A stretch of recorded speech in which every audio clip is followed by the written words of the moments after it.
Ciao. Welcome back to Geriatric Alpha Runt Productions. I am your host here on YouTube, known as GARP, and today I'm here with my good friend Arash Soofiani. Soofiani. Okay, There's an I in there. I was really afraid to say it, and I didn't ask before because we always refer to Arash as Coach Arash. That's right. Because of our jiu-jitsu background. And today we've got a lot of fun things to talk about. As always, we're going to split this up into 4 different sections. That way, if there's not something they're interested in hearing about, you can skip to the next section. And in this first section, we're going to talk about jiu-jitsu and judo, which, again, is the foundation of how Arash and I met. He's a coach over here at Six Blades Lake Travis. So without me having to ask a lot of questions, first tell me about your judo background, because I know that's kind of the genesis of all your martial arts. Yeah, actually, I started wrestling first. And when I joined the wrestling team, after about the first month, there was an after-school program called Dynamo Sports Club. And my assistant wrestling coach, his name is Boris Brezhnev, he started this after-school program so that he could teach Sambo and Judo. I was going to say, nice Russian name. Yeah, Boris Brezhnev. And then so he started the after-school program. So right after wrestling practice was a Dynamo Sports Club. And after the first month, he noticed I was very committed to wrestling, but, you know, I was getting beat up by my partners, and I was having a hard time. And so one day he just sat, as I was sitting down on the bench, as you probably have been, reevaluating why the hell I'm even here, right? Like, oh, man, I just got cradled for the 100th time. You know, I'm not getting any better. The guy is so much better than me. He put his arm around my shoulder and said, "Hey, big guy, you got to respect yourself." And I'll never forget it. He goes, "You have a good frame for grappling. You need to step it up and put some more effort." And I said, "Well, I don't know how to start." And he said, "Just after next practice, stick around and stay for my class, my after-school program." So he kind of like recruited me. And within a short period of time of 2 months, I was able to like not only double the amount of grappling that I was able to do, and it was also a very low-cost after-school program, so I didn't have to pay much at all to train extra. I got better at wrestling. I got in better shape, and I shed a lot of weight. So actually, when I first started wrestling, I was an overweight high school kid. I had been in band that freshman year, and then sophomore year is when I started wrestling. And I'd gone from like 285, 290 to like 245. Wow, that's a lot. So, you know, I'd transformed even as a high schooler. And then after that, he was like, "Hey, in the springtime after wrestling, you should really consider doing judo tournaments because they're local." So then I started doing judo tournaments. He said, "Hey, there's a Sambo tournament in New York. You should definitely try it." So then I continued, and I kept going. I kept grappling year round, basically. It became my whole life. And we're in Southern California, obviously, at this time. And we're talking, what years? Is this 2000? This is 2008. So this is kind of like at the rise of jiu-jitsu in SoCal. You graduated high school what year? 2010. Okay, and that makes you how old now? Now I'm 33. Jesus year. Okay, good. Yeah. And so you did then do 3 years of high school wrestling. Mm-hmm. And how was that? I mean, I didn't get a chance to wrestle. They didn't have a wrestling program at my high school. I've always heard, you know, how hard it is, and, you know, it's always the best base for MMA and stuff. I mean, what is your feeling about just traditional wrestling? I feel like wrestling is a really great base. I actually encourage all of our youth athletes that are in high school that come to the jiu-jitsu program, like, if you get a chance to wrestle, do it. Because there's not going to be a single thing that's harder in your life than high school wrestling. Because, one, the workouts are really hard for sure. But two, it'll teach you about your stance and your base and controlling the top position in a way that, you know, jiu-jitsu kind of gently puts you into, right? Even as an adult student, the first thing we want to teach you is guard and how to survive. In wrestling, they don't really teach you that. You don't want to be on your back, You don't right? want to be on your back, so they teach you how to stay in top position. So I think as a base, wrestling is very helpful, because even as we see in competitive no-gi competition, on your back is actually not where you want to be, because, you know, they favor the aggressor.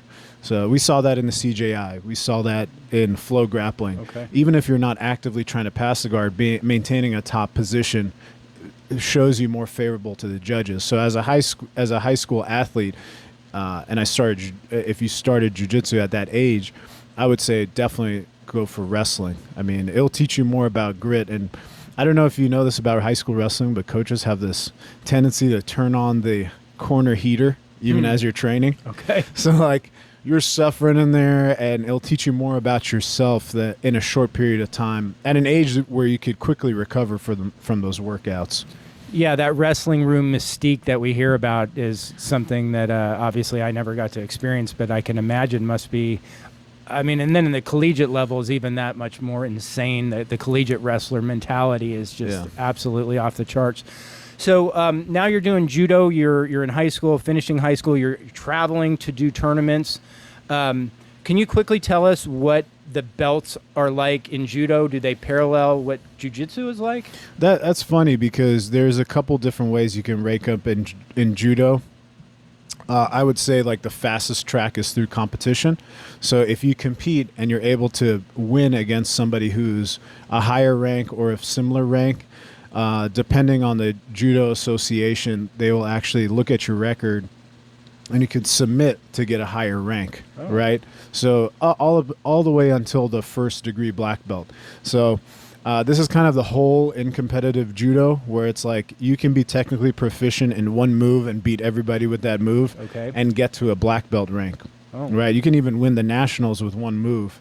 And as long as you throw the guy on his back, you can achieve a black belt rank. Now, the main difference is going to be in jiu-jitsu, it's not necessarily the case, right? You can't just win with one move and then keep getting more ranks. Time in the sport and technical proficiency kind of reigns supreme in the jiu-jitsu ranking system. In judo, there's also another way where you can perform katas or like the form technique, and you can become a competitor in kata. So if you demonstrate proficiency in technique, that's another way that you can rank up. Because judo has a very solid, I would say, like curriculum in the sense that you need to know your Gokyu Waza, the 40 throws that are in the Kodokan judo curriculum, and if you know those, then you can achieve a black belt. So do they have the same belts leading up to black belt? Is there brown belt preceding black belt? What are the belts? So the belts, I blank on this part a lot because same colors. Because we do, as an adult judoka, you would go white belt, and then there are 3 ranks. So there's like the first degree white belt, second degree, third degree white belt, and then you go to first degree brown belt, second degree brown belt, third degree brown belt, and then you test for your black belt. Wow, so it's very different then, actually. Yeah, so the foundation is judo, though. So judo established a ranking system, and then jiu-jitsu piggybacked off of that. Now, within U.S. judo, they created like the youth ranks, and they added some additional ranks. And in Europe, they also did the same to kind of bridge the gap between white belt and brown belt. That was something that we briefly touched on in some of the other ones.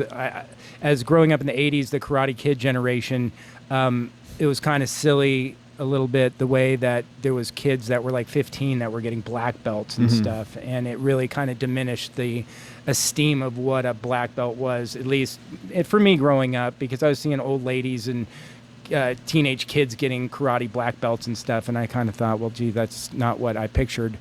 So when we talk in terms of judo as a sport, obviously the main motive is to toss someone, but I noticed there are arm bars and stuff, so submissions is a real thing too, right? Submissions, the 3 main ways to win in judo are getting an ippon, which is throwing somebody flat on their back, okay, or It stops then. It stops. Okay. The idea being that if you're in samurai combat, right, and you threw somebody on the battlefield flat on their back, chances are they died, right? Because you would have them in such a position that you would be able to stab them.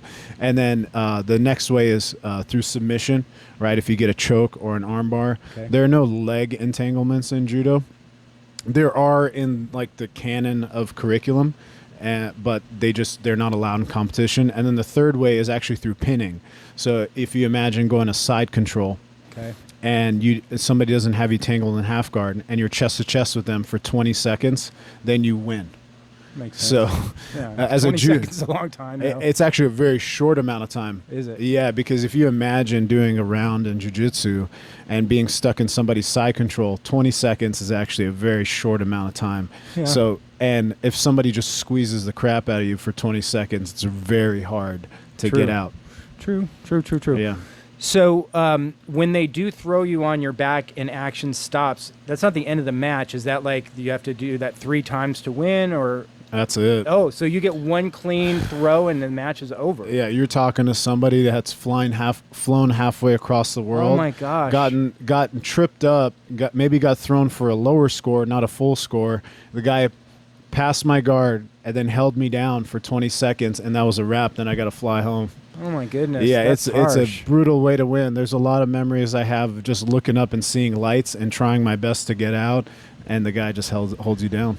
Now, judo is an Olympic sport. Mm-hmm.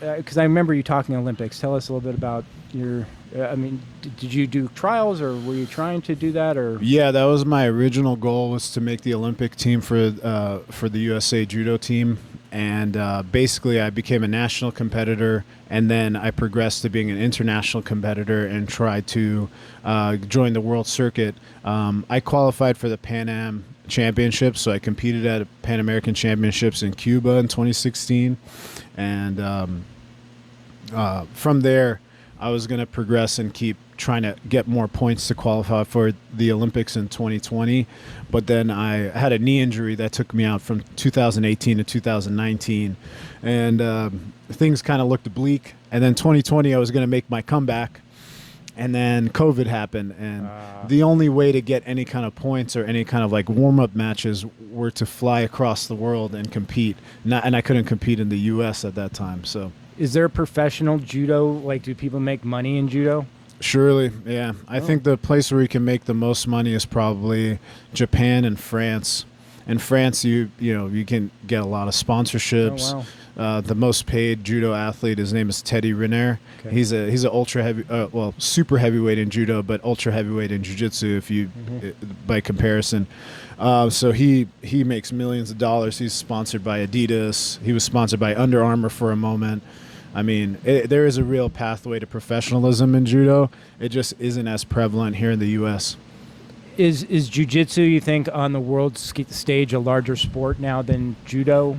I mean, because jiu-jitsu is obviously not an Olympic sport. Yeah, I don't think so, only because judo is so widely practiced, and it is a state-sponsored sport. So you'll have African delegations, you'll have Asian delegations, you'll have European delegations, all using judo as a form of physical education. So kids practice judo whether they like to or not in some countries, as a way of PE. In Japan as well. So I think there's more widespread participation in judo, but jiu-jitsu is more in the professional zeitgeist, I would say. And judo started in Japan? Yes. Okay. Jiu-jitsu started in Japan also, right? Mm-hmm. Even though Brazilian jiu-jitsu is kind of like more of a phenomenon, so to speak. Yeah, I think... well, there's a really good book on this. It's by Robert Drysdale, The Rise and Evolution of Jiu-Jitsu. Okay. It talks about the history of Jiu-Jitsu and basically what we know as Brazilian Jiu-Jitsu, how it evolved. But from my understanding of the book and my study of Jiu-Jitsu, judokas from Japan, because of the migration from Japan to Brazil, had brought this knowledge of grappling, of submission grappling, to Brazil, and then in Brazil it was through vale tudo competition. Vale tudo meaning everything goes. What you would consider like a UFC fight now. Right. They kind of adapted the judo curriculum and the newaza, the groundwork, to be able to defeat a larger opponent. And then the Gracies crafted a curriculum. Elio Gracie was like a 6'3", 6'2", skinny dude, and he was able to beat opponents who were bigger than him with his knowledge of guard. And those matches were like hours long. Right. So that's kind of how jiu-jitsu started to get its birth, and then the Gracie's crafted a culture and a curriculum that was based around self-defense and being able to play off of your back. I know Shanji Hibero, if he was to watch this, would correct me 100 times, but in essence, like if I was going to condense it down, the Gracies are the ones who successfully imported that Brazilian style of jiu-jitsu to America, where it made its birth in the organization of UFC, and then from there it just exploded. Now, when did you start jiu-jitsu? Yeah, so after I was making my comeback from judo, the pandemic happened, and I was sitting around at home. I'd given up my collegiate strength and conditioning career so I could go home and help my folks out with their restaurant business.